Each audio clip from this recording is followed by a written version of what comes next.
Boa noite, pessoal. Boa noite aos que estão aqui presencialmente. Boa noite também ao pessoal que está em casa nos assistindo ao vivo ou assistindo essa gravação depois. Nós temos agora a possibilidade de rever as aulas no YouTube e também no Spotify. Então, se você tem Spotify, você tem essa possibilidade também de escutar novamente a nossa aula. Então, graças a Deus, né, vamos usar a tecnologia aí para o bem. Queria convidar você para a gente orar. Feche seus olhos e vamos pedir a Deus a bênção sobre a nossa aula. Obrigado, Pai, pelo privilégio que nós temos de estudar a Tua palavra, de estudar uma carta tão importante como Efésios. E nós te pedimos, Senhor, que Tu estejas iluminando as nossas mentes, abrindo os nossos corações, que nós possamos estar aqui concentrados, absorvendo a tua palavra e também entendendo, discernindo a tua vontade para as nossas vidas. Então, entregamos essa aula em tuas mãos, em nome do Senhor Jesus. Amém. Muito bem, eu queria convidar vocês para abrir a Bíblia, está projetado aqui na tela do capítulo 2, do versículo de 1 a 10, mas eu gostaria que nós lêssemos do capítulo 1:15 até o 2:10.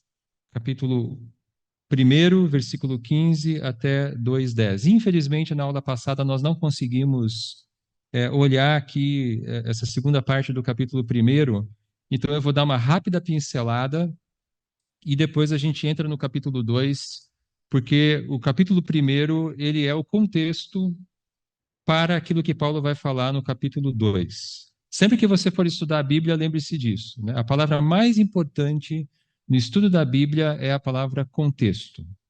Então, nós precisamos entender, qual é o contexto para que o texto faça sentido para nós, né? O texto ele não surge do nada, ele surge de toda uma situação, de todo um contexto. E o contexto aqui do capítulo 2 é todo o capítulo 1, mas particularmente capítulo 1, versículos 15 a 23. Então eu vou ler direto aqui do 1:15 até o 2:10. Se você, por favor, acompanhe aí na sua Bíblia.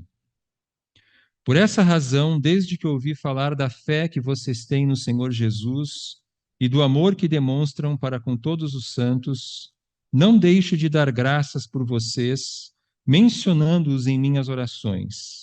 Peço que o Deus de nosso Senhor Jesus Cristo, o glorioso Pai, lhes dê espírito de sabedoria e de revelação no pleno conhecimento dele. Oro também para que os olhos do coração de vocês sejam iluminados, a fim de que vocês conheçam a esperança para a qual ele os chamou, as riquezas da gloriosa herança dele nos santos e a incomparável grandeza do seu poder para conosco, os que cremos, conforme a atuação da sua poderosa força. Esse poder ele exerceu em Cristo, ressuscitando dos mortos e fazendo-o assentar-se à sua direita nas regiões celestiais, muito acima de todo governo e autoridade, poder e domínio, e de todo nome que se possa mencionar, não apenas nesta era, mas também na que há de vir. Deus colocou todas as coisas debaixo de seus pés e o designou cabeça de todas as coisas para a igreja, que é o seu corpo, a plenitude daquele que enche todas as coisas em toda e qualquer circunstância. Vocês estavam mortos em suas transgressões e pecados, nos quais costumavam viver quando seguiam a presente ordem deste mundo e o príncipe do poder do ar, o espírito que agora está atuando nos que vivem na desobediência. Anteriormente, todos nós também vivíamos entre eles, satisfazendo as vontades da nossa carne, seguindo seus desejos e pensamentos. Como os outros, éramos por natureza merecedores da ira. Todavia, Deus, que é rico em misericórdia, pelo grande amor com que nos amou, deu-nos vida com Cristo quando ainda estávamos em transgressões. Pela graça vocês são salvos. Deus nos ressuscitou com Cristo e com ele nos fez assentar nos lugares celestiais em Cristo Jesus, para mostrar nas eras que hão de vir a incomparável riqueza de sua graça, demonstrada em sua bondade para conosco em Cristo Jesus. Pois vocês são salvos pela graça por meio da fé, e isto não vem de vocês, é dom de Deus. Não por obras, para que ninguém se glorie, porque somos criação de Deus, realizada em Cristo Jesus, para fazermos boas obras, as quais Deus preparou antes para nós as praticarmos. Muito bem. Então, Efésios capítulo 2, de 1 a 10, e o contexto, nós lemos, é Efésios capítulo 1, de 15 a 23. Esse texto é uma oração de Paulo, em que ele pede que Deus abra os olhos para que os efésios enxerguem as suas bênçãos espirituais. Vocês lembram que o capítulo 1, do versículo 1 até o versículo 14, Paulo está falando das nossas bênçãos espirituais. Então, de 15 a 23, ele pede que Deus abra os olhos dos efésios para que eles compreendam a profundidade, a riqueza dessas bênçãos. E nessa oração também ele menciona o poder de Deus, versículo 20, esse poder ele exerceu em Cristo, ressuscitando-o dos mortos e fazendo-o assentar-se à sua direita nas regiões celestiais. Então, ele fala aqui do poder de Deus, o poder que foi capaz de ressuscitar fisicamente Jesus dentre os mortos. Jesus está vivo, e ele está vivo com um corpo glorificado. Nós podemos dizer que esse foi o maior ato, o ato mais poderoso de Deus, ressuscitar Jesus dentre os mortos. E o que Paulo vai dizer agora, no capítulo 2, é que o poder de Deus que ressuscitou Cristo fisicamente é o mesmo poder capaz de ressuscitar mortos espiritualmente. O mesmo poder que agiu no túmulo de Jesus é o mesmo poder que age nas nossas vidas. E aí Paulo então começa a descrever a nossa condição espiritual. Capítulo 2, versículos de 1 a 3. Vocês estavam mortos em suas transgressões e pecados, nos quais costumavam viver quando seguiam a presente ordem deste mundo e o príncipe do poder do ar, o espírito que agora está atuando nos que vivem na desobediência.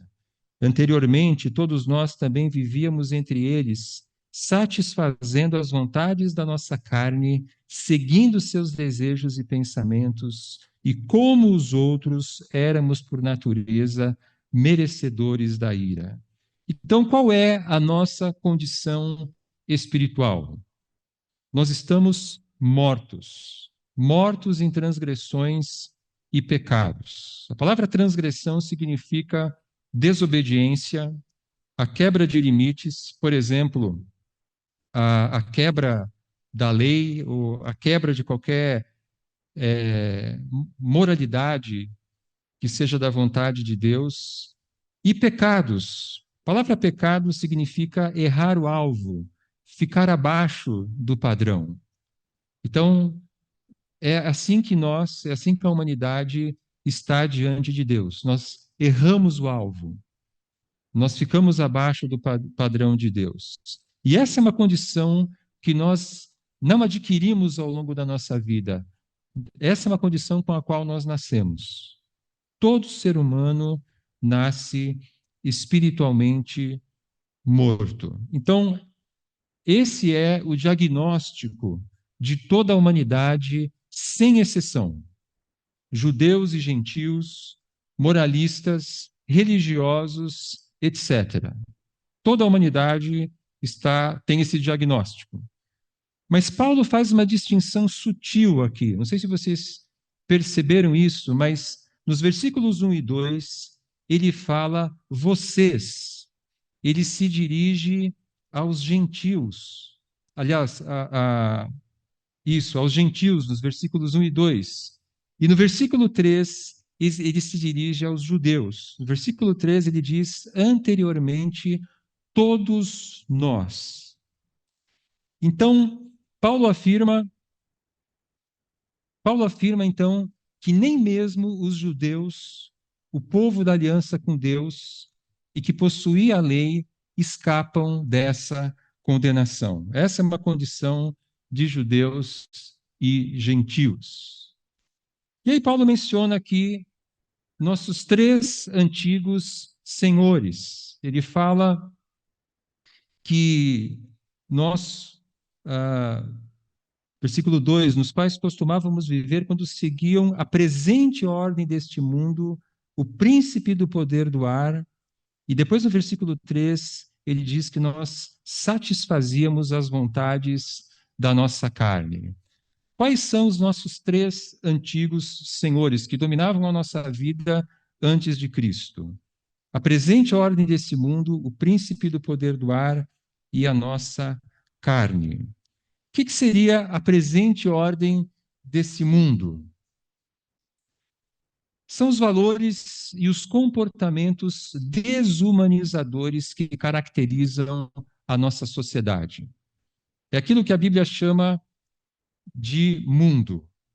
Aliás, quando a Bíblia fala de mundo, ela se refere a, tem três significados, né? O mundo como a criação de Deus, e nesse sentido, o mundo é algo bom, que a criação de Deus é boa. O mundo como humanidade, quando, por exemplo, no Evangelho de João, João 13,16 diz, porque Deus amou o mundo de tal maneira que deu seu Filho unigênito.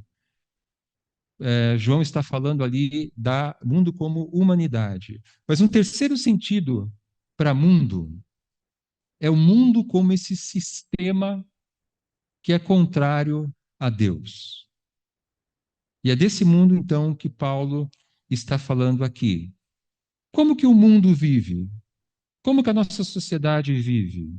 E isso é algo que a gente consegue atestar com muita facilidade, né? Basta a gente sair na rua, basta a gente conviver com as pessoas, basta a gente entrar num site de notícias e a gente vai ver egoísmo, mentiras, imoralidade, materialismo, futilidade, violência, competição, e aqui quando eu falo competição, é aquela competição de pessoas querendo destruir umas às outras, eliminar umas às outras, maledicência, ódio, divisão, e a lista poderia seguir infinitamente. É assim que a nossa sociedade vive, são esses os valores da nossa sociedade. E nós vivíamos dessa maneira, nós nos comportávamos dessa maneira. O segundo antigo Senhor nosso é aquele que Paulo chama aqui do príncipe da potestade do ar, que nada mais é o príncipe do poder do ar, que nada mais é do que Satanás, o diabo, o espírito que agora está atuando nos que vivem na desobediência. Então, o que Paulo está dizendo aqui é que todos aqueles que são descrentes, todos aqueles que não conhecem a Cristo, eles vivem debaixo da influência, eles vivem debaixo do domínio do diabo. E isso não significa que essas pessoas estão possuídas pelo diabo, nada disso, né? Algumas com certeza estão, mas a grande maioria não.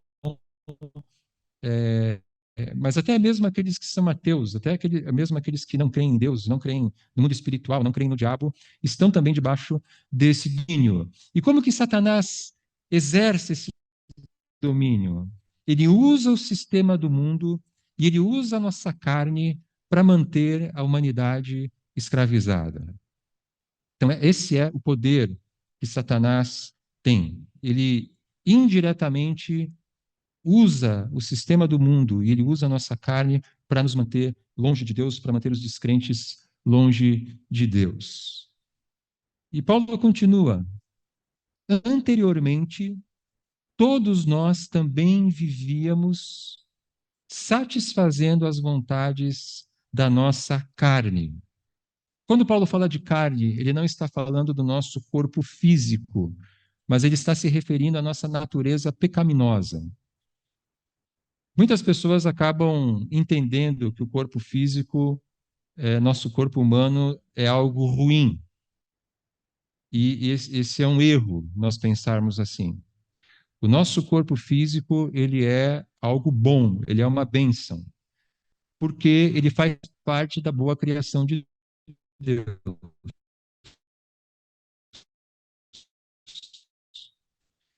Quando a Bíblia, aí nós temos que olhar de novo o contexto, né, aquilo que eu estava explicando no início da aula. Em alguns contextos, a palavra carne vai significar corpo físico. Em outros contextos, a palavra carne vai significar a natureza pecaminosa. E Paulo está falando aqui da nossa natureza pecaminosa, que é essa forte inclinação que eu e você temos para o pecado.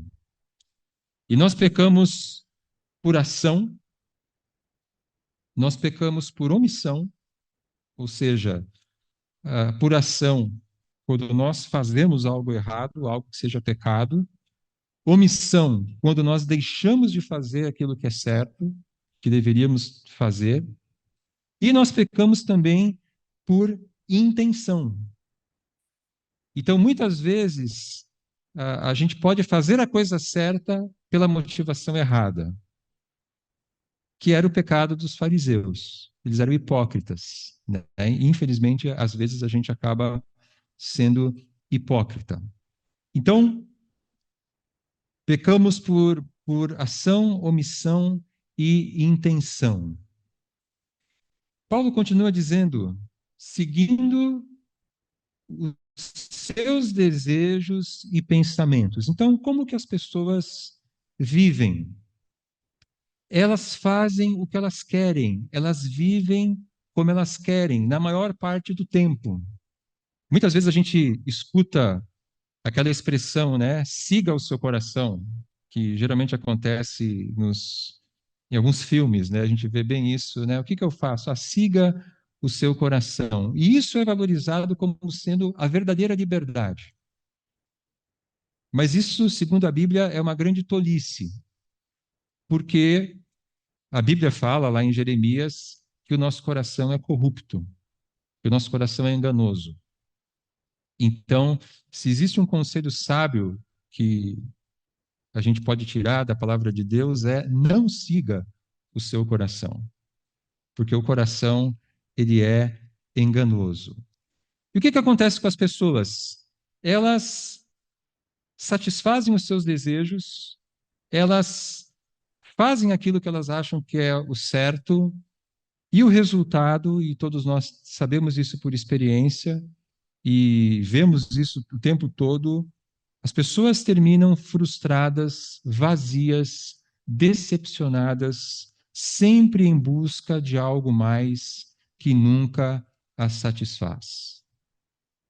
Então a carne, ela é seguir a carne é uma escravidão. E Paulo diz: anteriormente, todos nós vivíamos entre eles. Quem são esses todos nós? Paulo está se dirigindo agora aos judeus que viviam entre eles. Esses eles são os gentios, os não-judeus. E aí ele descreve os judeus como pessoas que também satisfaziam as vontades da carne. Quando alguém olhava para um judeu religioso, assim como a gente pode olhar hoje para uma pessoa religiosa, e aparentemente essa pessoa não tem pecado, aparentemente todos os pensamentos dessa pessoa são puros, aparentemente todas as ações e todas as intenções dessa pessoa são puras, mas isso é um engano. Exteriormente, a maioria dos judeus demonstrava devoção, mas os seus corações estavam contaminados pelo pecado. É isso que Jesus diz lá em Marcos, capítulo 7. É do coração do homem, naquele contexto ele está se dirigindo a religiosos, não é aquilo que entra no ser humano que o torna impuro, mas é aquilo que sai. E aí Jesus menciona uma série de pecados que o ser humano traz no coração, inclusive os religiosos. Então, essa é uma denúncia, né? Uma crítica que Paulo faz, não apenas aqui em Efésios, mas também na carta aos Romanos, por exemplo, Romanos capítulo 2, em que Paulo diz que não só os pagãos, pagão e gentil é praticamente sinônimo, né? A gente pode pensar nos pagãos como sendo aquele tipo de gentil que vivia do jeito que queria, vivia na imoralidade, vivia na bebedeira, vivia em orgias, vivia praticando idolatria, etc, etc.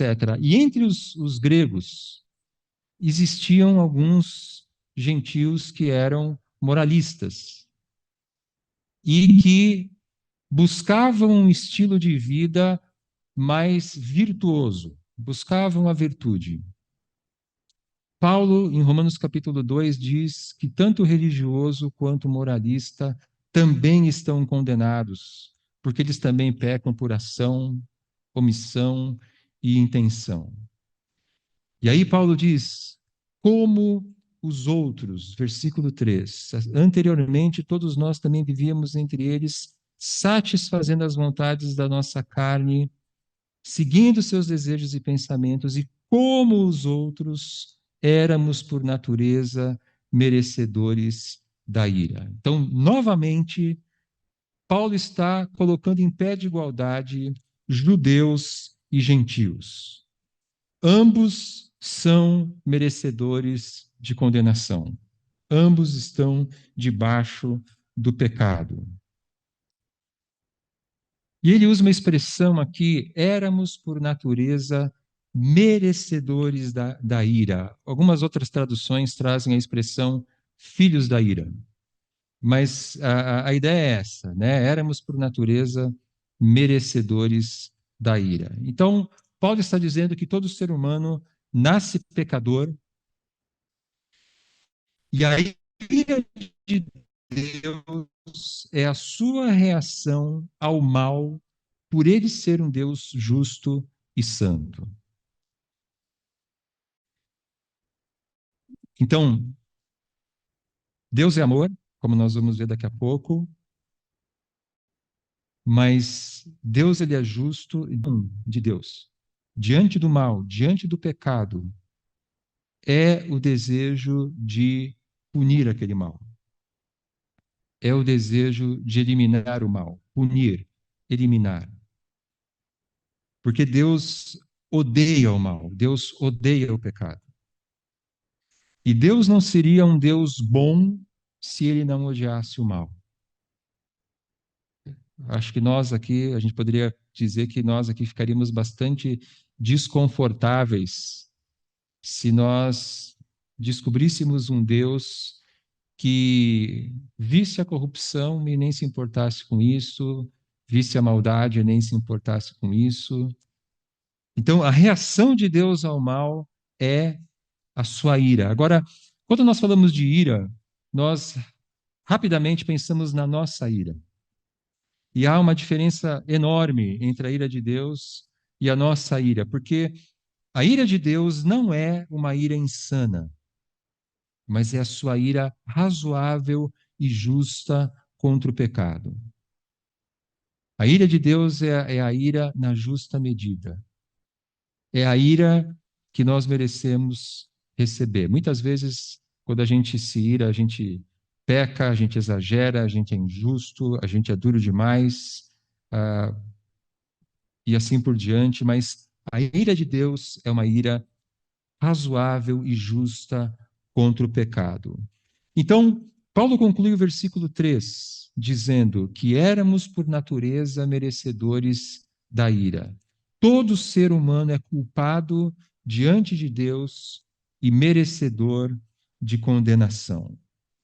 Então, essa é a situação da humanidade, é uma situação bastante desoladora, mas agora as coisas começam a melhorar.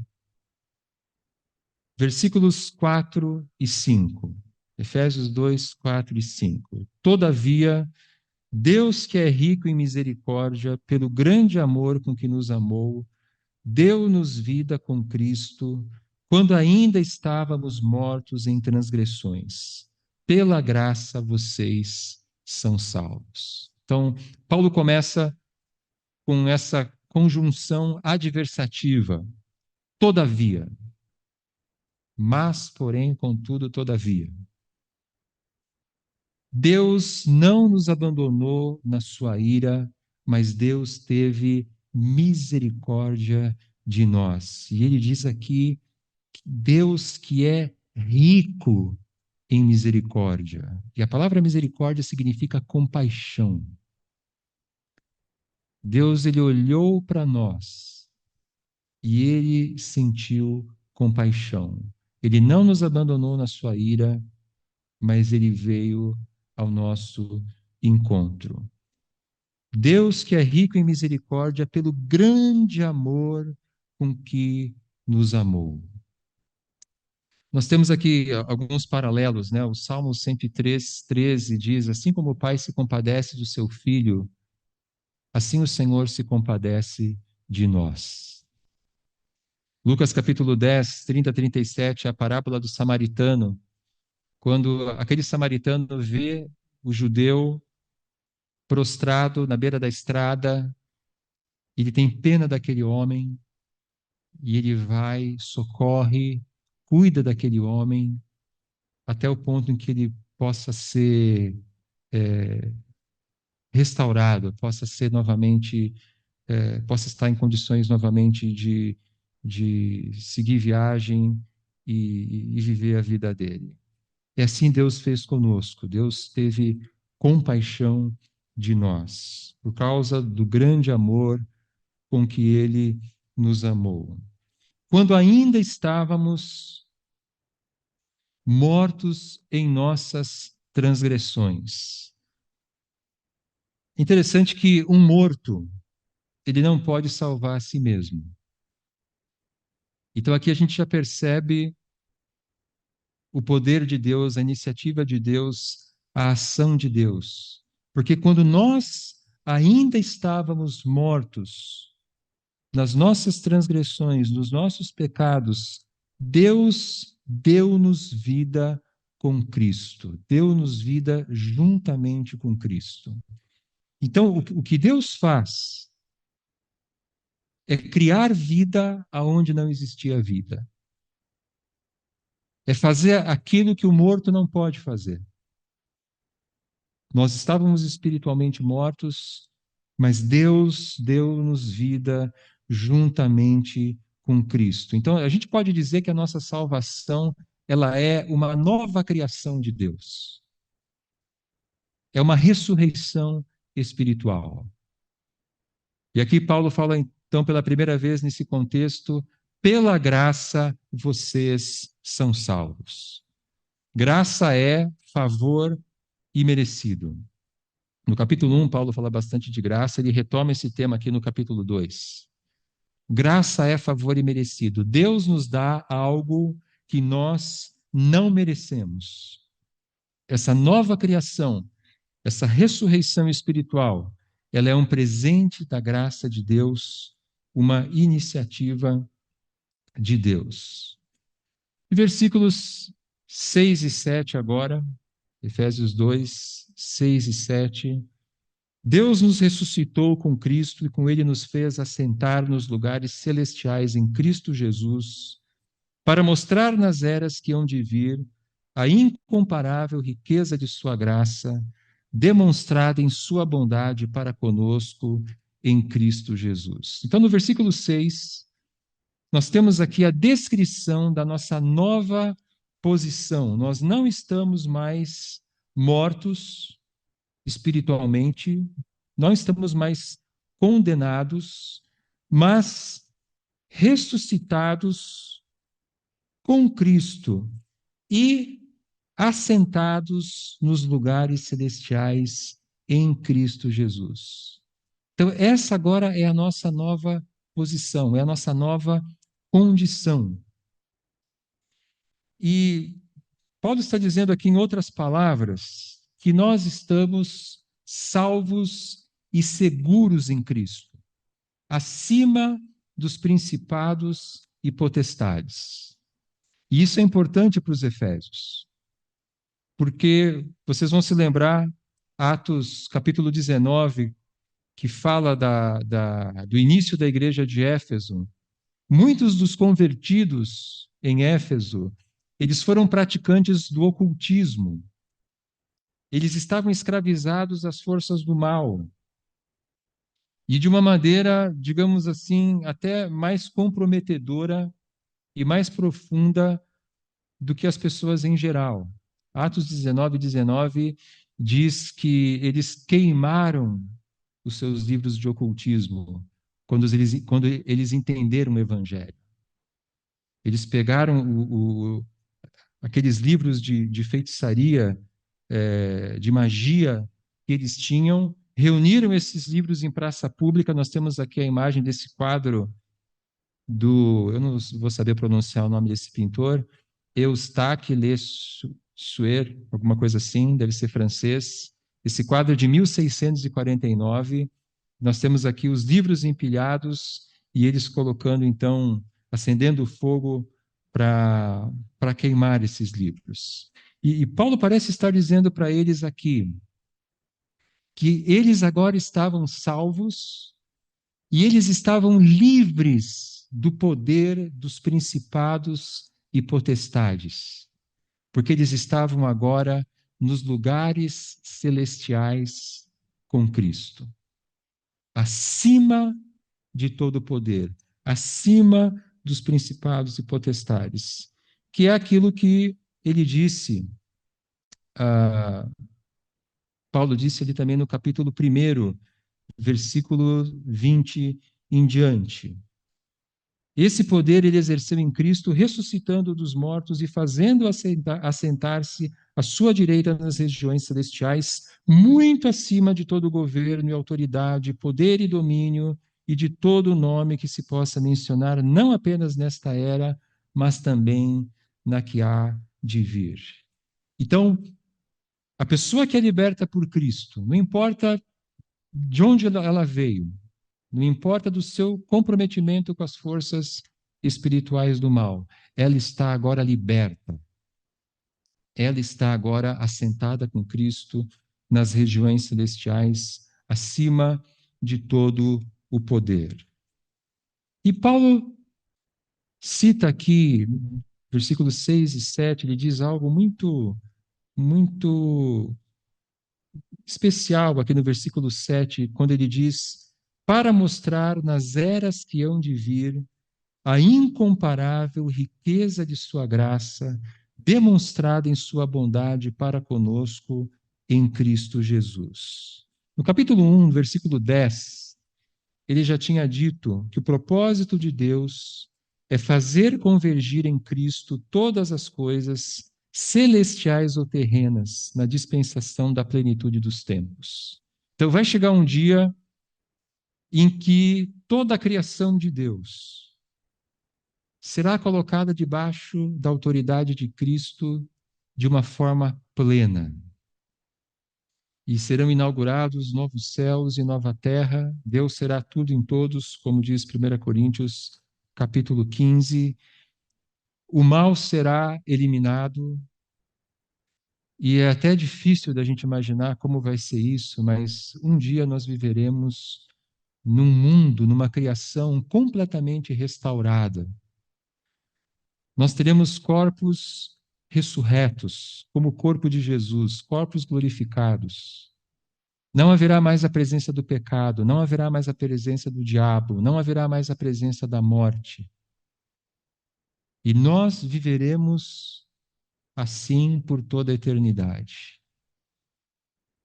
E é por isso que Paulo diz no versículo 7, para mostrar nas eras que hão de vir a incomparável riqueza da sua graça.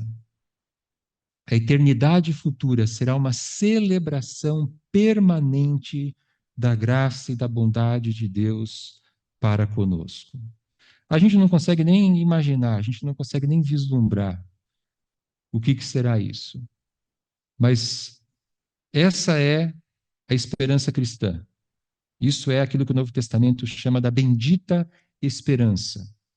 Que, como eu sempre falo, né, vocês já ouviram isso de mim várias vezes, que a esperança cristã não é a mesma coisa que a esperança de brasileiro. Porque a esperança de brasileiro é aquela esperança que a gente espera, espera, espera e nunca acontece. A esperança cristã, ela tem esse nome porque ela é algo que nós estamos esperando, por isso que é esperança. Mas ela é uma certeza. É algo que nós cremos que irá acontecer e irá acontecer, porque essa é a promessa de Deus. Indo para a parte final aqui dessa primeira parte do capítulo 2, Efésios capítulo 2, versículos 8 e 9. Pois vocês são salvos pela graça por meio da fé, e isto não vem de vocês, é dom de Deus. Não por obras, para que ninguém se glorie. Então nós somos salvos pela graça.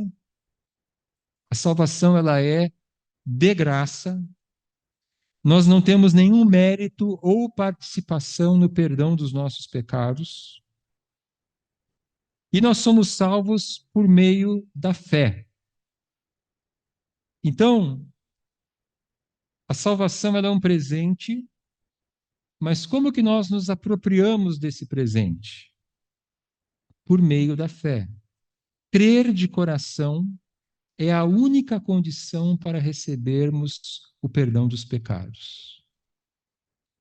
Então, se eu creio de coração que Cristo morreu pelos meus pecados, essa é a fé salvadora.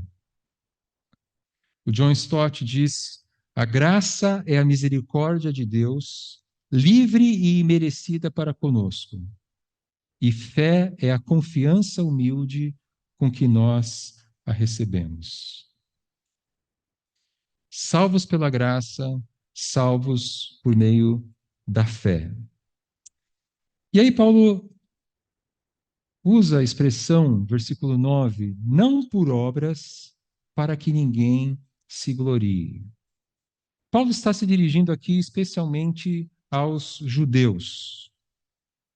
No primeiro século, na época do Novo Testamento, muitos judeus criam que Deus havia feito uma aliança com Israel pela graça.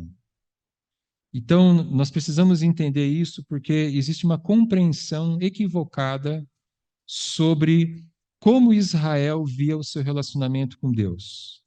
A salvação pela graça, por meio da fé, ela não é uma novidade do Novo Testamento. Ela é uma realidade também do Antigo Testamento.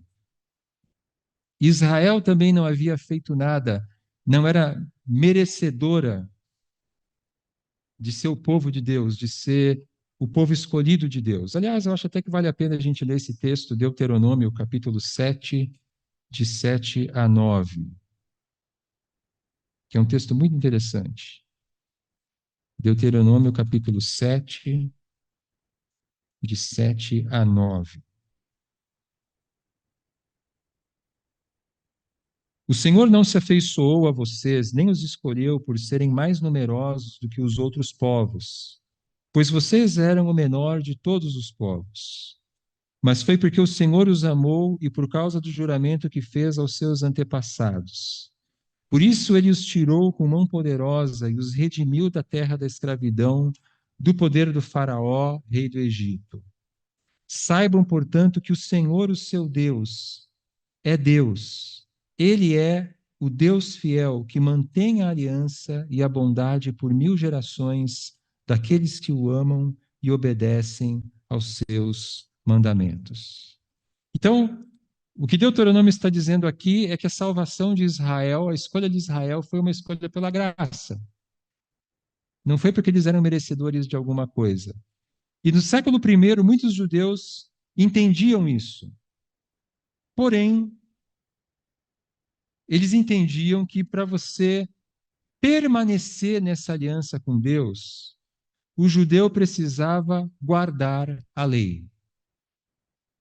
Então, o judeu entrava nessa relação de aliança com Deus pela graça, mas para ele permanecer nessa aliança, ele precisaria guardar a lei, toda a lei.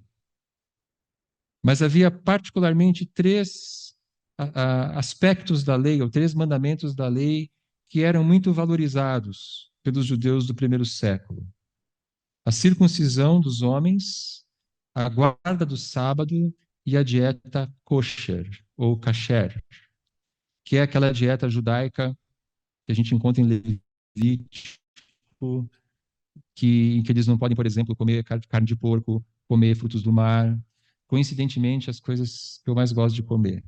Mas, graças a Deus, não sou judeu. E mesmo que fosse, eu já estaria na nova aliança, então estaria já liberado, né? E então essa era a compreensão deles. E quando eu digo que graças a Deus que eu não sou judeu, não tenho nada contra judeu, talvez até tenha um pouquinho de sangue judaico, porque a minha bisavó, que era italiana, se chamava Angela Davi, né? E Davi, como vocês sabem, é um nome judaico, e quando é sobrenome é mais judaico ainda, né? Então, graças a Deus, se eu for ou se eu não for, tá? Nada de antissemitismo aqui, por favor. Mas essa compreensão equivocada dos judeus fez com que muitos deles se vangloriassem da sua obediência a Deus. E o exemplo que nós temos é a parábola do fariseu e do publicano. Aquele fariseu que chega no templo e diz: Graças te dou a Deus, porque eu jejuo 2 vezes por semana, eu dou o dízimo de todas as coisas, e eu não sou como esse publicano, e também não sou como os demais homens, assim, assim, assado. Então, havia uma, uma vanglória da parte de alguns judeus. Isso estava bem, digamos assim, impregnado neles. E é por isso que Paulo diz aqui: não por obras. Essa compreensão é uma compreensão equivocada. Nós nos apropriamos da salvação por meio da fé no sacrifício de Cristo e não pela obediência à lei. Vocês sabem que a palavra Cristo não é o sobrenome de Jesus, né? Cristo significa o Messias. A palavra grega para Messias. O Messias é aquele rei esperado que os judeus esperavam e que iria libertar Israel dos seus inimigos. E Jesus é o Messias. E Jesus libertou Israel dos seus inimigos, mas não militarmente, porque os judeus esperavam que o Messias fosse um general que fosse derrotar os romanos e trazer o reino de Deus a Israel. Jesus ele vem como Messias e ele é sacrificado então na cruz e ele então nos traz a libertação desses três opressores que nós vimos aqui: o mundo, a nossa carne e o diabo. Então, nós nos apropriamos da salvação por meio da fé no sacrifício do Messias e não pela obediência à lei. E esse é o argumento de Paulo em Romanos, esse é o argumento de Paulo em Gálatas, é mostrar que a salvação é unicamente pela fé. E o próprio Paulo, ele dá o seu testemunho aqui em Filipenses, capítulo 3. Vamos ler esse texto, que é um texto que é bastante esclarecedor também. Filipenses, capítulo 3, versículos de 1 a 9. Esse é o testemunho de Paulo. Vou ler do versículo 2 até 9. Cuidado com os cães, cuidado com esses que praticam o mal, cuidado com a falsa circuncisão, pois nós é que somos a circuncisão. E aqui Paulo está falando dos judeus e dos gentios que creem no Evangelho. Versículo 3: Pois nós é que somos a circuncisão, nós que adoramos pelo Espírito de Deus, que nos gloriamos em Cristo Jesus e não temos confiança alguma na carne. embora eu mesmo tivesse razões para ter tal confiança. E é interessante que aqui Paulo está usando o termo carne, não no sentido da carne, natureza pecaminosa, mas a carne do corpo físico. E aqui ele está falando da sua etnia. Não temos confiança alguma na carne, ou seja, não temos confiança alguma no fato de sermos judeus. Versículo 4: embora eu mesmo tivesse razões para ter tal confiança. Se alguém pensa que tem razões para confiar na carne, eu ainda mais. Circuncidado no 8º dia de vida, pertencente ao povo de Israel, à tribo de Benjamim, verdadeiro hebreu, quanto à lei fariseu, quanto ao zelo perseguidor da igreja, quanto à justiça que há na lei, irrepreensível. Mas o que para mim era lucro, passei a considerar como perda, por causa de Cristo, por causa do Messias. Mais do que isso, considero tudo como perda, comparado com a suprema grandeza do conhecimento de Cristo Jesus, meu Senhor, por quem perdi todas as coisas. Eu as considero como esterco para poder ganhar Cristo e ser encontrado nele, não tendo a minha própria justiça que procede da lei, mas a que vem mediante a fé em Cristo, a justiça que procede de Deus e se baseia na fé. Paulo usa aqui uma expressão extremamente forte, que todos aqueles supostos méritos que ele poderia ter como judeu, e como um judeu obediente, ele considera como esterco, para poder ganhar o Messias. E ele diz que a justiça que ele busca não é a justiça que procede da lei, ou seja, eu não entro numa relação com Deus porque, como judeu, eu obedeço à lei, guardo o sábado, circuncido os homens, mas eu me torno parte da família de Deus pela fé em Cristo. Esse é o testemunho de Paulo aqui em Filipenses, capítulo 3. Então, não há lugar para qualquer vanglória.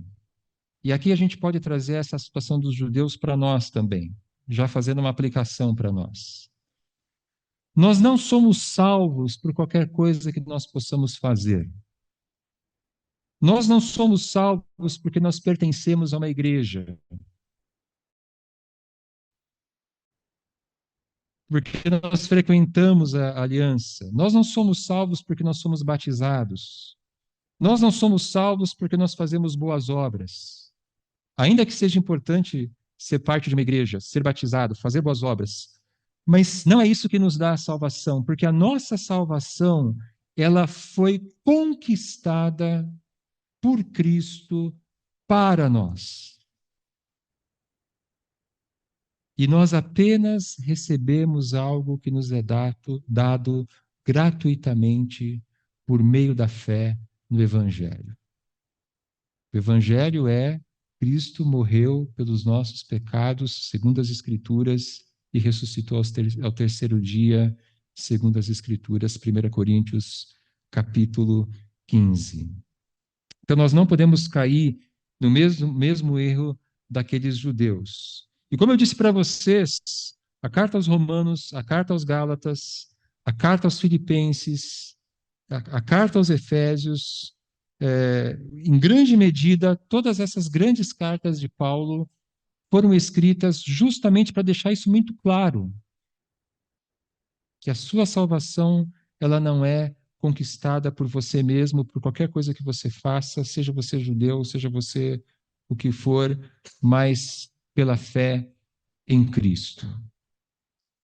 E aí nós chegamos finalmente no versículo 10.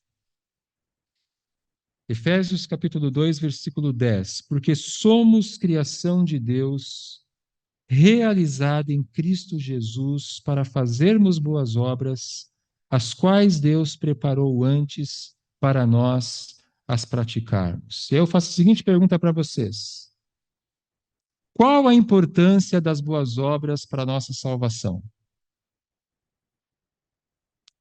E eu já quero adiantar uma coisa para vocês.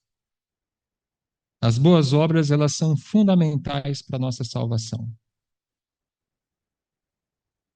Vou repetir. As boas obras são fundamentais para a nossa salvação. E a pergunta que eu faço é: como?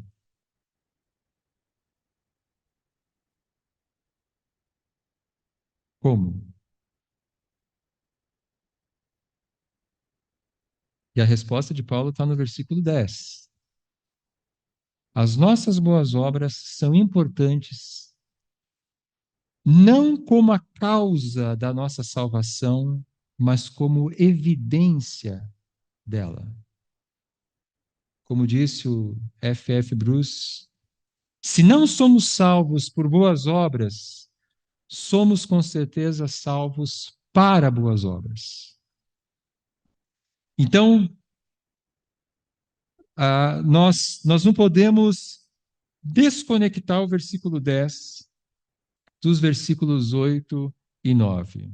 Nós temos que ler os três juntos. Nós somos salvos pela graça, por meio da fé, isso não vem de vocês, é dom de Deus, não por obras para que ninguém se glorie, porque somos criação de Deus realizadas em Cristo Jesus para fazermos boas obras.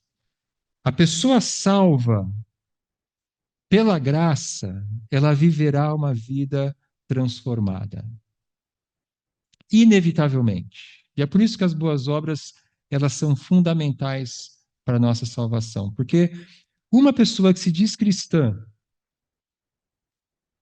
mas não vive uma vida transformada, não vive uma vida diferente, é para a gente ter dúvida, é para a gente se questionar. No nosso caso, né, será que eu realmente sou cristão? E quando Paulo fala de boas obras, ele não está falando apenas de obras de caridade. Na nossa cultura brasileira, quando a gente fala de boas obras, geralmente a gente pensa em ajudar alguém, em fazer o bem para alguém. E com certeza, boas obras inclui ajudar pessoas e fazer o bem, mas boas obras é algo mais amplo aqui. Boas obras é um novo estilo de vida de alguém que é nova criação em Cristo. E Paulo diz aqui no versículo 10, porque somos criação de Deus realizada em Cristo Jesus, ou nova criação de Deus realizada em Cristo Jesus. Lá em 2 Coríntios 5:19, 5:17, ele diz: porque se alguém está em Cristo, é nova criação. As coisas velhas já passaram, eis que tudo se fez novo. E no restante da carta aos Efésios, Paulo ele vai descrever para nós como é esse estilo de vida. O que são essas boas obras? Nós vamos estudar mais adiante em detalhes, capítulos 4, 5 e 6, mas só para a gente ter um gostinho aqui, Efésios capítulo 4, versículo 2, ele diz: sejam completamente humildes e dóceis, e sejam pacientes, suportando uns aos outros com amor. Versículo 3: façam todo o esforço para conservar a unidade do Espírito pelo vínculo da paz. Depois, versículos 25 em diante, Efésios 4, 25. Portanto, cada um de vocês deve abandonar a mentira e falar a verdade ao seu próximo, pois todos somos membros de um mesmo corpo. Quando vocês ficarem irados, não pequem, apaziguem a sua ira antes que o sol se ponha. Versículo 29. Nenhuma palavra torpe saia da boca de vocês, mas apenas a que for útil para edificar os outros, conforme a necessidade, e assim por diante. Versículo 32, sejam bondosos e compassivos uns para com os outros, perdoando-se mutuamente, assim como Deus os perdoou em Cristo. E essas são as boas obras que ele vai então descrever na segunda parte de Efésios. A pessoa salva pela graça, ela inevitavelmente viverá uma vida transformada, porque agora ela é uma nova criação de Deus. E a palavra usada por Paulo, que foi traduzida aqui na NVI como criação, é a palavra grega poiema, que é a mesma palavra que deu origem a poema em português. E poiema, ela poderia ser traduzida também como poema, artesanato ou a obra de arte. Então, Paulo está dizendo aqui, porque somos a obra de arte de Deus, porque somos o poema de Deus, o artesanato de Deus, realizado em Cristo Jesus para fazermos boas obras. Como cristãos, os nossos valores, os nossos comportamentos, eles precisam manifestar a beleza de uma vida transformada por Cristo.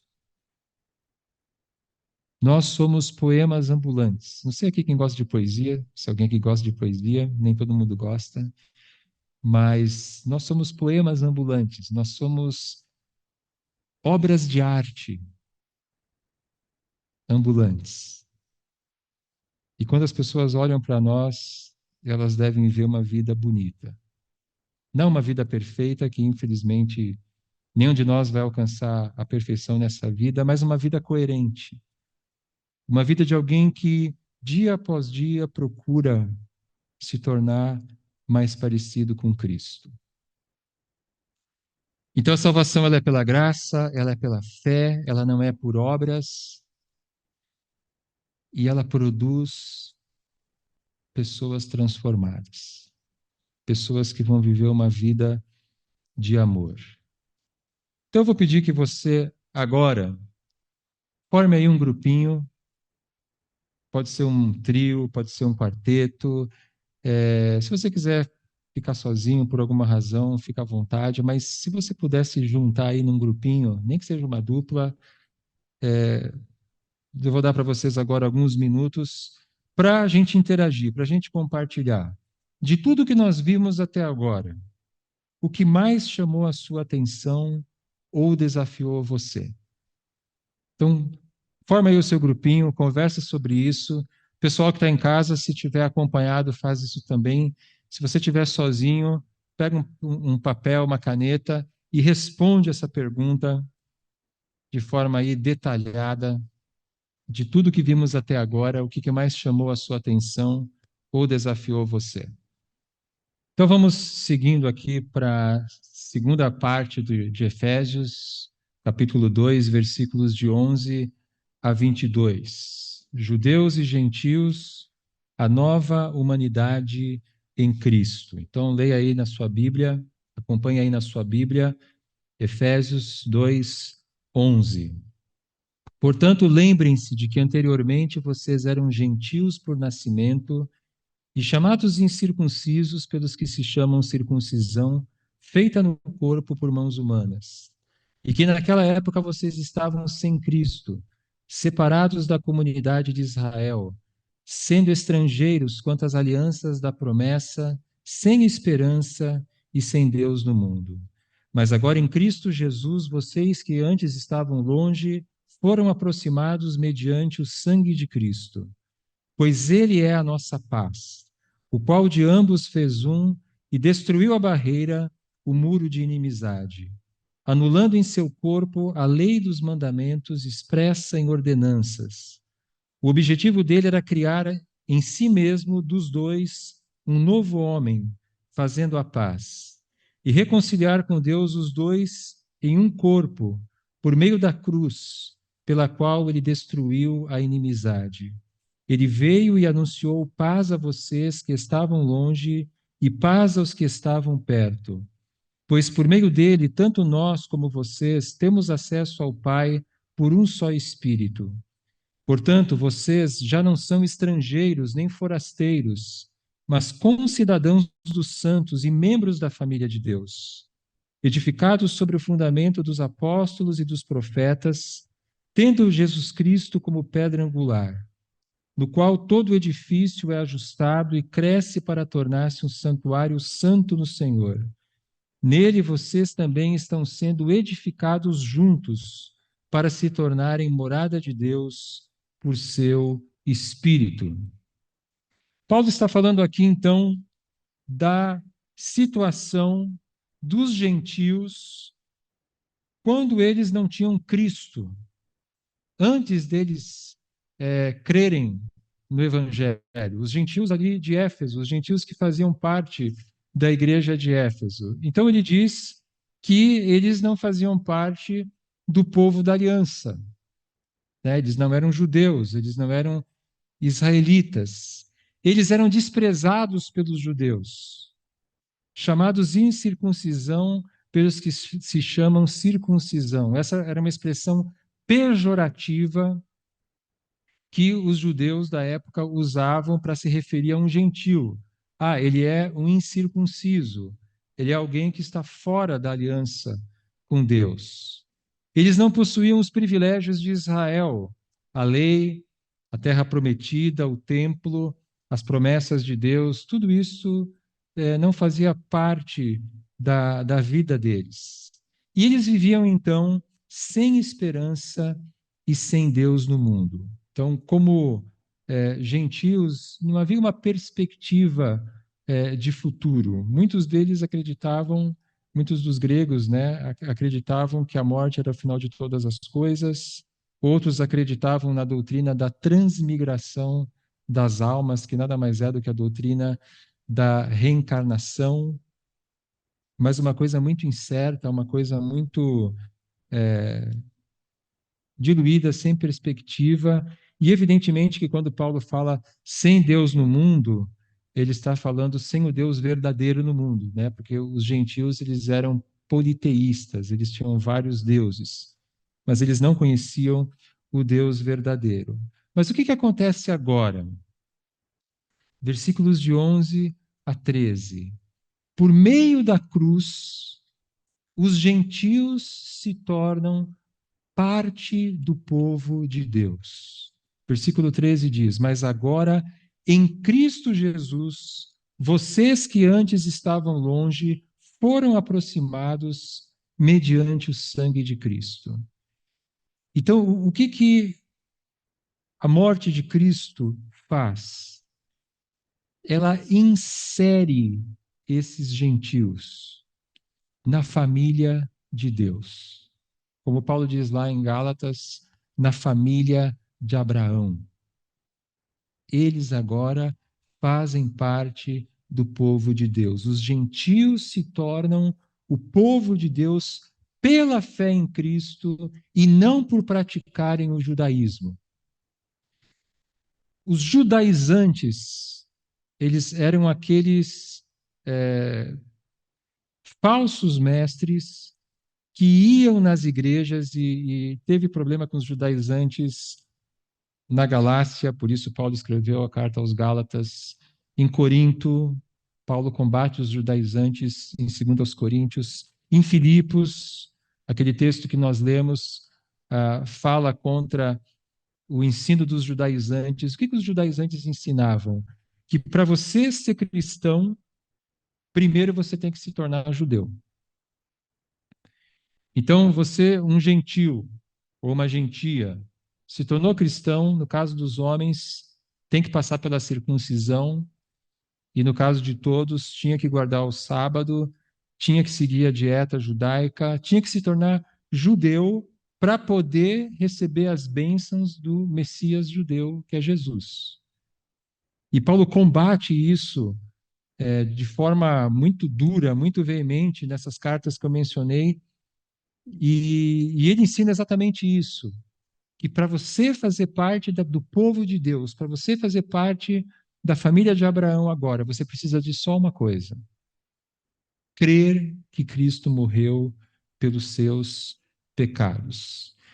E o que acontecia com a lei de Moisés? Versículos 14 a 18.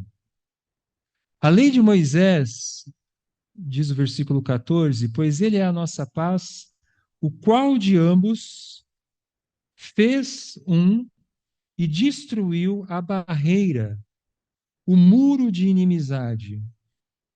Versículo 15: anulando em seu corpo a lei dos mandamentos expressa em ordenanças. Então, o que é esse muro de inimizade? Era a lei de Moisés. A lei separava judeus de gentios. Então, preocupados com a obediência à lei, a grande maioria dos judeus se mantinha separada do convívio dos gentios. E eu já mencionei isso, né, mas só para a gente enfatizar aqui, era a lei toda que eles tinham que guardar, mas tinham três coisas que caracterizavam, então, essa separação, que era a questão da circuncisão, do sábado e da alimentação kosher. Os judeus mais radicais, eles não entravam na casa de um gentil para não correrem o risco de se tornarem impuros. Vocês sabem que o judeu ele tinha que sacrificar no templo. E para ele fazer o sacrifício no templo, ele tinha que estar cerimonialmente puro. Senão, se ele ficasse impuro, e não necessariamente ele tinha que praticar um pecado, né? Por exemplo, um judeu que iria preparar o corpo de uma pessoa que morreu para um sepultamento. Ele tinha que tocar naquele corpo, ele tinha que carregar aquele corpo, colocar aquele corpo numa sepultura. O judeu que fazia isso, pela lei, ele ficava impuro. E aí ele precisava passar por todo um ritual de purificação para então depois oferecer um sacrifício no templo. E com medo de se tornar impuro, os judeus mais radicais eles não entravam na casa de um gentil.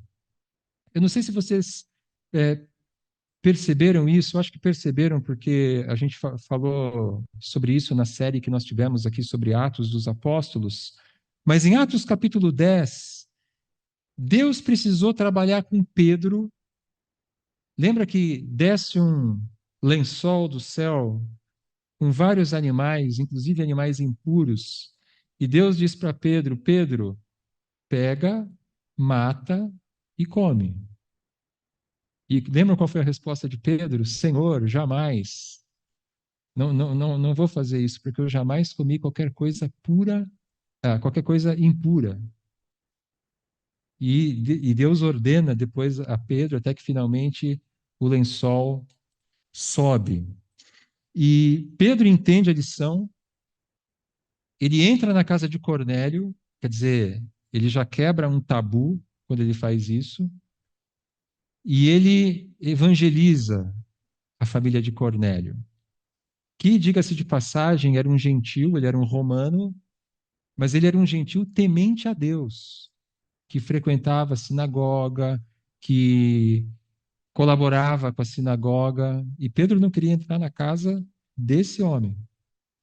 E quando ele está falando do evangelho, no finalzinho da mensagem dele, vocês lembram o que aconteceu? O Espírito Santo cai sobre Cornélio e a sua família, e eles começam a falar em línguas. E Pedro então fica convencido: olha, isso foi o que aconteceu conosco no dia de Pentecostes. Deus está fazendo isso aqui. Como é que nós vamos negar o batismo para essas pessoas, se o próprio Deus derramou seu Espírito sobre eles? Mas a coisa não termina aí. Em Atos capítulo 11, o pessoal da igreja de Jerusalém, que já era cristão, olha o que eles fazem. Atos capítulo 11, versículos de 1 a 4. Atos 11, de 1 a 4. Os apóstolos e os irmãos de toda a Judéia ouviram falar que os gentios também haviam recebido a palavra de Deus. Assim, quando Pedro subiu a Jerusalém, os que eram do partido dos circuncisos o criticavam, dizendo: você entrou na casa de homens incircuncisos e comeu com eles. Pedro, então, começou a explicar-lhes exatamente como tudo havia acontecido. Quer dizer, Pedro teve que ir para Jerusalém e prestar contas como é que ele tinha entrado na casa de gentios. Então, vocês percebem como até mesmo a igreja primitiva, até mesmo os primeiros cristãos, eles tinham dificuldade com isso.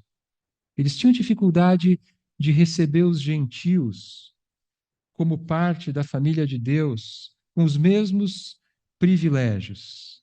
Os judeus, eles eram considerados antissociais, eles não frequentavam os encontros, por exemplo, nos recintos dos templos pagãos, aonde eram realizadas muitas reuniões de negócios e celebrações e festas, porque eles não queriam cometer idolatria, então eles não entravam em templos pagãos, eles não compravam carne nos mesmos lugares que os gentios, porque eles tinham todo um jeito que a lei diz de o jeito certo de você matar um boi, de você matar um cordeiro.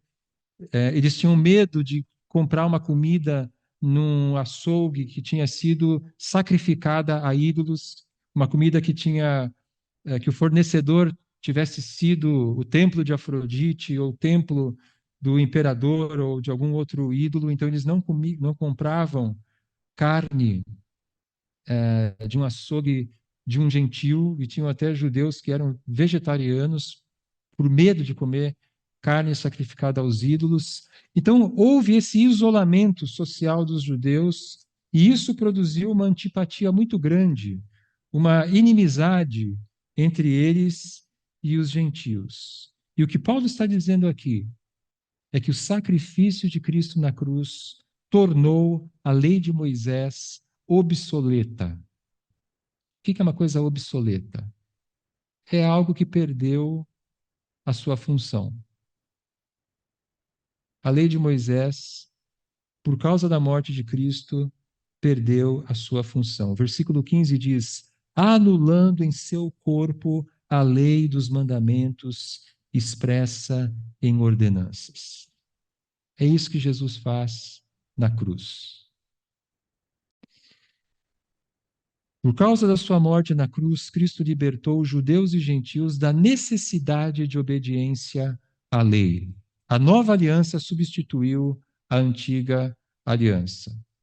E é lógico que quando nós falamos que Cristo anulou a lei, ele anulou o aspecto cerimonial da lei, todos aqueles mandamentos de sacrifícios de animais, de dieta, de vestimenta, etc, etc, etc, que existem na lei. A lei traz ah, mandamentos como, por exemplo, amar o próximo é algo que está escrito na lei.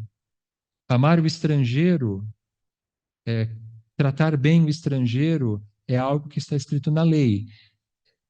Essas questões éticas de amar o próximo, de amar o estrangeiro, de ser justo, etc., essas coisas, evidentemente, elas não foram anuladas. Muito pelo contrário, elas foram confirmadas no Novo Testamento. Mas todo o aspecto cerimonial da lei, esse foi, então, anulado e substituído. E agora, Paulo diz, versículo 15, a metade do versículo 15, o objetivo dele era criar em si mesmo dos dois um novo homem ou uma nova humanidade, fazendo a paz e reconciliar com Deus os dois em um só corpo, por meio da cruz, pela qual ele destruiu a inimizade. Então, agora, por causa da cruz, judeus e gentios possuem os mesmos privilégios diante de Deus.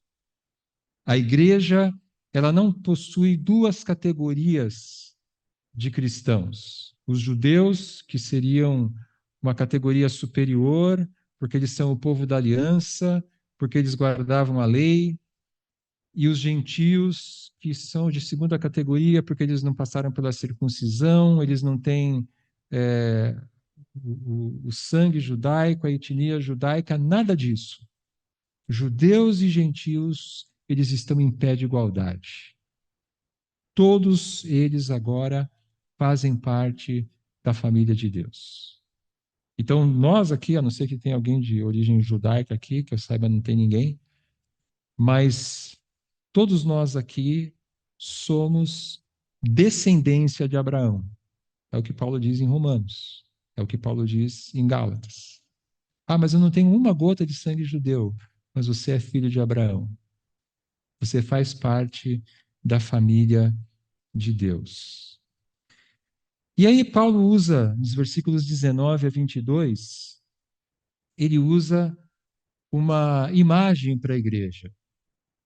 Ele descreve a igreja como um templo, como um santuário. Cristãos, gentios e judeus formam agora um templo. O Novo Testamento usa a metáfora da igreja como templo onde Deus habita.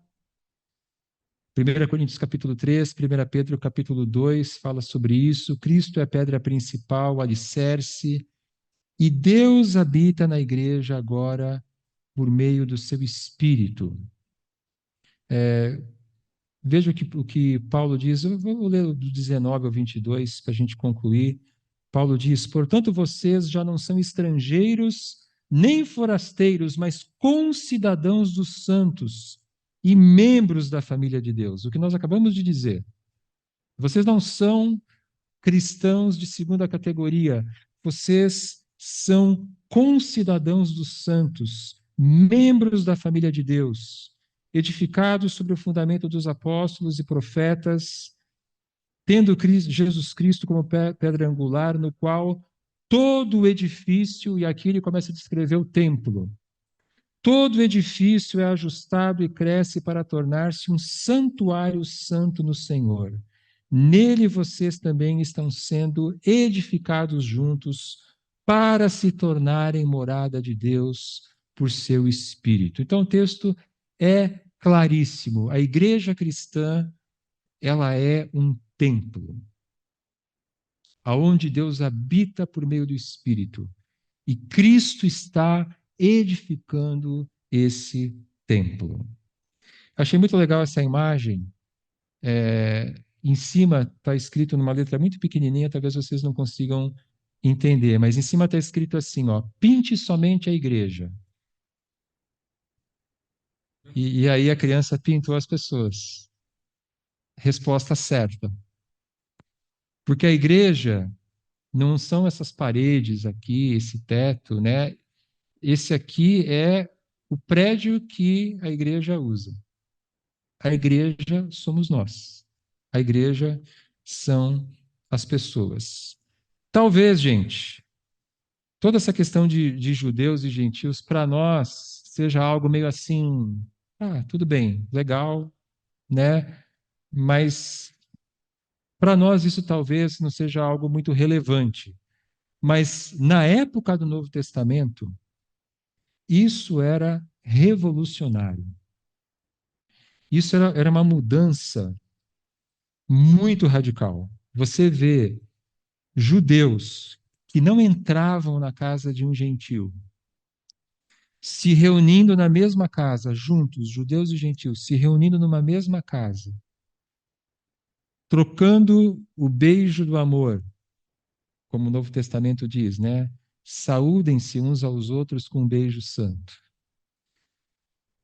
Fazendo refeições juntos, participando da ceia do Senhor juntos, adorando a Deus juntos, exercendo os dons espirituais.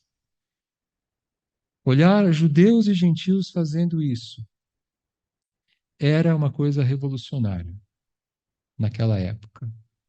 E foi uma mudança importantíssima para que a igreja pudesse se tornar o que ela é.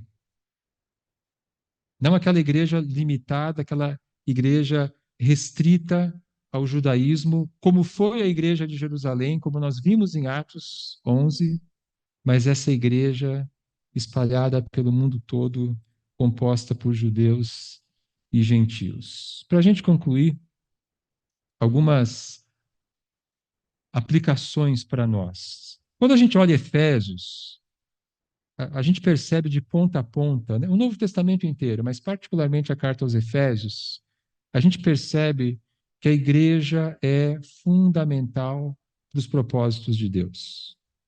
Não sei se você já percebeu, se você percebeu, mas tudo que Paulo falou até agora, e ele vai continuar falando, ele fala no plural. Ele não diz você, ele não diz Deus abençoou você com todas as bênçãos espirituais. Ele não diz, olha, quando você creu no Evangelho, você foi selado com o Espírito.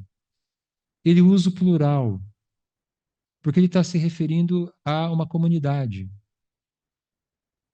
E a vida de fé é uma vida em comunidade. Todo cristão precisa da igreja para crescer em Cristo. Todo cristão é chamado por Deus para participar da edificação da igreja. Então, não existe, eu não estou dizendo que um desigrejado, desigrejado é a expressão que a gente usa para aquela pessoa que não frequenta igreja. Geralmente, uma pessoa que se decepcionou com a igreja, que teve problemas na igreja, ele desistiu da igreja. Não estou dizendo que o desigrejado não é cristão, mas o desigrejado é um cristão fora da vontade de Deus. Porque cristão precisa de igreja. E igreja é que nem família. Família não é perfeita, família tem uma série de problemas, as pessoas brigam, as pessoas se desentendem, as pessoas precisam pedir perdão, as pessoas precisam se suportar. Quando a gente vai ver em Efésios, suportem-se uns aos outros. A palavra suportem-se significa tolerem uns aos outros. Paulo diz: perdoem-se uns aos outros. Por quê? Porque as pessoas se ofendem, porque as pessoas se desentendem.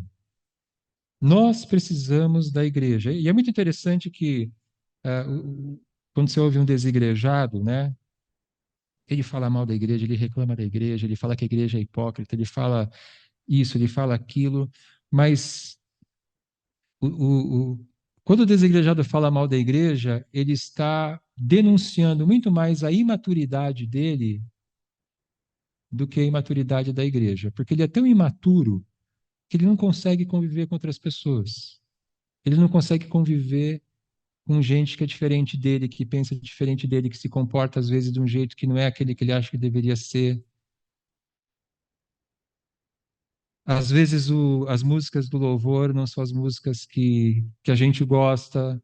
Às vezes o estudo não é bem aquilo que a gente gostaria, preferiria. Mas o que é a igreja? A igreja é a gente se amar, é a gente se suportar, é a gente conviver. E é igual família, porque a igreja, ela é uma família.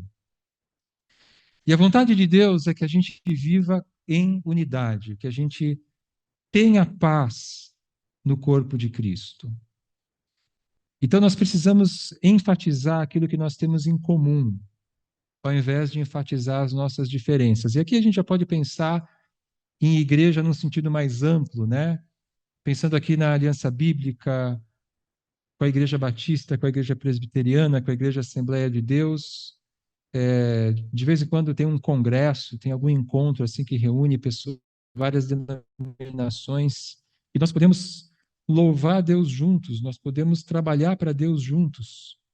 Muitas vezes, quando alguém envia um missionário, esse missionário vai fazer parte de uma equipe, e naquela equipe vai ter gente da Assembleia, da Batista, da Presbiteriana, da Aliança, e assim por diante. E essas pessoas têm que aprender a conviver. E para isso nós precisamos enfatizar o que nós temos em comum, ao invés das nossas diferenças. Tem uma frase que uns dizem que é de Agostinho, outros dizem que é da Idade Média, enfim, não importa de quem que é a frase, mas essa frase aqui, ela diz tudo. No essencial, unidade. No não essencial, liberdade. Em tudo, o amor. Então, nós cremos em Cristo, esse é o essencial. Ah, mas você batiza de um jeito, eu batizo de outro jeito. Um batiza com muita água, outro batiza com pouca água. Uns gostam de ficar quietinho na celebração, outros gostam de dar um glória a Deus bem alto, né? Bom, a gente adora a Deus de um modo diferente, mas não tem problema, liberdade, em tudo o amor. E, gente, para terminar, vocês já perceberam que eu já falei umas 4 vezes para terminar, né? Uma vez eu ouvi o Augustus Nicodemos dizendo, quando um pastor disser assim, para concluir, não acredite. Ele vai falar mais meia hora. Mas eu prometo para vocês, ó, são 21 horas e 40 minutos. Eu prometo para vocês que 21 horas e 46 minutos eu paro de falar, porque eu precisei falar um pouquinho agora, então eu vou usar mais um minuto. A importância da gente evangelizar. Olha o que diz o versículo 17. Ele, e aqui ele está falando de Deus, ele veio e anunciou paz a vocês que estavam longe e paz aos que estavam perto. Pois por meio dele, tanto nós como vocês temos acesso ao Pai por um só Espírito. Aliás, esse ele do versículo 17, na verdade, é Cristo, né? Ele veio e anunciou paz a vocês que estavam longe e paz aos que estavam perto. Mas como que Cristo anunciou a paz aos que estavam perto e longe? Cristo ele desceu do céu e ele foi nas cidades evangelizando, que nem ele fez no seu ministério? Foi assim que Cristo anunciou a paz? Depois da ressurreição dele? Não. Cristo anunciou a paz aos que estavam longe, aos que estavam perto, e ele fez isso através dos cristãos. Então, como é que hoje Cristo anuncia a paz para as pessoas de Caxias, para as pessoas do Rio Grande do Sul, para as pessoas do mundo inteiro? Como que Cristo faz isso? Ele faz isso através de nós. Então, olha o privilégio que nós temos, olha a responsabilidade que nós temos de sermos esses porta-vozes. E quando nós estamos falando do Evangelho para alguém, é Cristo que está falando através de nós. E isso nos leva à questão da evangelização. Nós precisamos evangelizar. Nós precisamos abrir a nossa boca e falar de Jesus para as pessoas. Ah, mas a maioria das vezes que eu faço isso, ninguém se converte. Não tem problema. A nossa responsabilidade não é converter as pessoas. A nossa responsabilidade é falar do Evangelho. E muitas vezes aquela pessoa para quem você falou de Jesus e a pessoa creu na hora, né? Aquela conversão relâmpago foi uma conversão relâmpago para você. Mas teve 10 que falaram de Jesus para aquela pessoa antes de você, há 10, 15, 20 anos atrás, só que você não sabe. Parece que a pessoa caiu de madura ali na hora. Né? E está provado, existem pesquisas, né, que mostram que raramente alguém se converte quando ouve o evangelho pela primeira vez. Raramente.